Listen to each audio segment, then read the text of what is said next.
आज हम करने वाले हैं question number 27 of general entry. आइए क्वेश्चन पढ़ते हैं। रिसीव्ड ए वीपीपी। सबसे पहली बात आती है वीपीपी क्या होता है। बेटा वीपीपी होता है value payable post. Value payable post में क्या होता है, सेलर गुड्स को बायर की सिटी में भेज देता है पोस्ट के थ्रू, पोस्ट ऑफिस के थ्रू। बायर को क्या करना होता है, पोस्ट ऑफिस में जाना होता है, अपने गुड्स लेने होते हैं और साथ साथ पेमेंट करनी होती है। मतलब कि पेमेंट कौन रिसीव कर लेता है, पेमेंट रिसीव कर लेता है post office on the behalf of seller.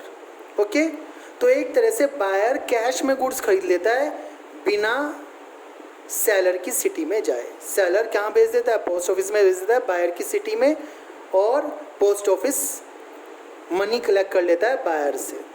तो एक तरह से कैश परचेजेस बन जाती है वैल्यू पेएबल पोस्ट। तो यहाँ received A VPP from Mohanlal 25,000। तो वीपीपी का मतलब हमने क्या करा है, परचेजेस करी है। तो एंट्री क्या होगी, purchases account debit to cash account and sent a peon to collect it who paid 200 as cartage. तो इसके लिए भी एक आप या तो इसमें ही कंपाउंड एंट्री कर लीजिए, एक सेपरेट एंट्री कर लीजिए, cartage account debit to cash account. Cartage 200, purchases 25,000। यदि आप कंपाउंड एंट्री करते तो एंट्री हो जाती purchases account debit, cartage account debit to cash account. आपको याद रखना है, नरेशन एंड परफॉर्मा आपको खुद बनाने हैं। Receive 1,000 from sale of old newspapers. Old newspaper बेच दिए और उनकी सेल से आपको क्या मिला, 1,000 रुपीज़ रिसीव हुए। तो आप क्या लिखेंगे, cash account debit to miscellaneous income. ये मिसलेनियस इनकम क्या होती है, विविध आय। कितने रुपीस मिले हैं, विविध आय से भिन्न भिन्न प्रकार की छोटी छोटी वस्तुएं बेचने से। गुड्स नहीं है, हमारा गुड्स बेचने का काम कुछ और है, बट हम जो न्यूज़पेपर मंगाते हैं वो रद्दी में बेच दिए, तो उससे जो इनकम हो रही है। साथ साथ 5,000 from sale of old chair. तो ये क्या बेच दिया, ओल्ड चेयर क्या होती है, furniture, to furniture account. Total कितना कैश आया आपके पास, 6,000। आप चाहें तो इसे सेपरेट एंट्री में भी कर सकते हैं। Goods given away as charity. तो चैरिटी में गुड्स दिए, तो चैरिटी क्या है आपके लिए, एक्सपेंस। चैरिटी क्या हो जाएगी, डेबिट, चैरिटी अकाउंट डेबिट। और गुड्स कहाँ हैं, परचेजेस में, purchases to purchases account. Purchases क्या हो जाएगी, रिड्यूस 7,000 से। Received cash from a debtor return of as bad डेब्ट लास्ट ईयर। लास्ट ईयर एक कुछ डेटर्स थे जिनकी बैड डेब्ट्स हो गई थी, जो पैसे देने नहीं वाले थे। हमने सोच लिया था पैसे मर गए और हमने अपने बुक्स ऑफ अकाउंट में लॉस की तरह लिख दिए थे, बट करंट ईयर में वो पैसे हमें वापस रिसीव हो गए। तो जब हमें पैसे मिल रहे हैं तो क्या होगा, कैश अकाउंट डेबिट, और उसे क्या बोलेंगे, bad debts recovered account.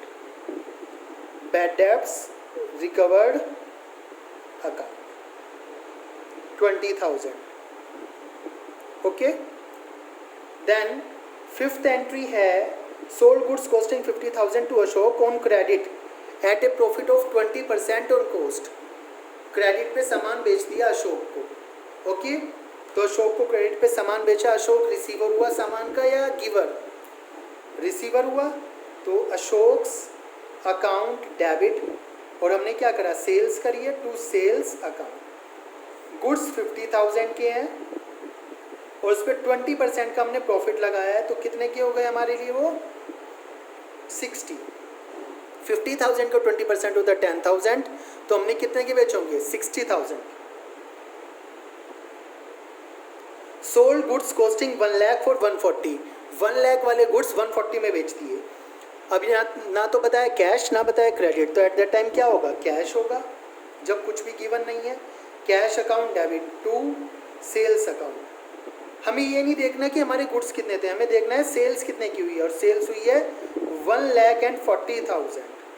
Okay, इसके बाद है प्रोवाइड इंटरेस्ट ऑन कैपिटल। तो एंट्री क्या होगी, interest on capital account debit to capital account. कितना, 50,000। नेक्स्ट एंट्री हमारी paid rent of the building 6,000 by cheque. Half the building is used by the proprietor and for residential purpose.